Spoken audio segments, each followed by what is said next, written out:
Today I'm going to show you why, although you can grow tomato plants in an NFT system, you probably shouldn't. Coming up on Greens and Machines. Uh-oh. greensandmachines.com.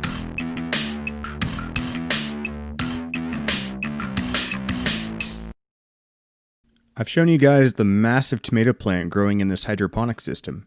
It's huge! So big I've had to trim it back because it's growing so much foliage. I had transplanted a second tomato plant into the system, and that one has started to get bigger. Seeing that the biggest plant had taken over a whole channel, I need to find the second plant a new home. I rescued another used kitty litter container from the dumpster and made it into a soil-based planter for this tomato plant. Transitioning from a hydroponic garden to a soil-based garden isn't easy on the plant, but since it has a lot more roots, it was way easier to get it to stabilize in the soil. Think of it as an extended time cloning and rooting experiment. A few days later, I came home to find the reservoir in the hydroponic system empty. Although typical, I looked at the growth channels and saw one starting to overfill. Guess some debris blocked the downspout. Now you'd expect to see this problem happen a lot more, but surprisingly, this has only happened to me a handful of times. While I was trying to unclog the channel, I figured this wouldn't be a bad time to empty out the reservoir and rinse it out. That's something you've got to do every so often. However, as I was attempting to move the reservoir out, the entire garden, it collapsed. Yikes! So, how does one go about fixing this, you ask? There are pipes and plants everywhere. For starters, I had my backup frame lying in pieces not too far away, so I quickly assembled it and started picking up the growth channels one by one. With the channels stabilized and out of the way, I picked up any of the plants that fell out of the system.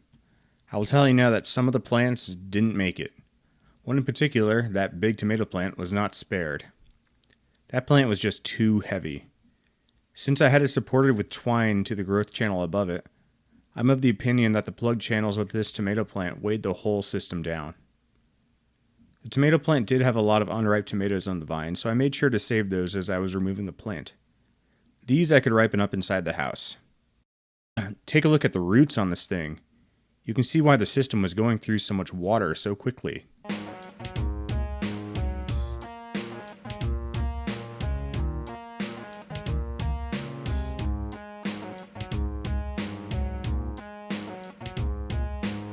With all the plants out of the way, I had to pick up the pieces of the original frame.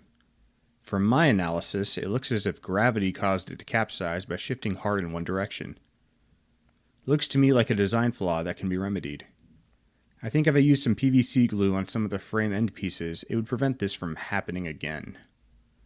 So with the original frame back up, I transferred each of the growth channels back in position. I noticed that some of the irrigation tubing got bent during the collapse, so I had to check to see if any of the tubes were leaking. After getting it reassembled and the reservoir refilled, it was time to leak check. And surprisingly, nothing was leaking. Impressive. I dodged a real bullet there, but I did lose quite a few plants.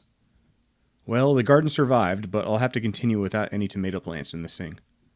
With all these basil plants, I've got plenty of pesto to make over the next few months. I'll have a guide showing you how I make fresh pesto with these leaves in the near future, so be sure to subscribe to Greens and Machines so you're notified when that video goes live. Hit the like button if you like this video and leave a comment if you're interested in hydroponics. We'll see you in the next video.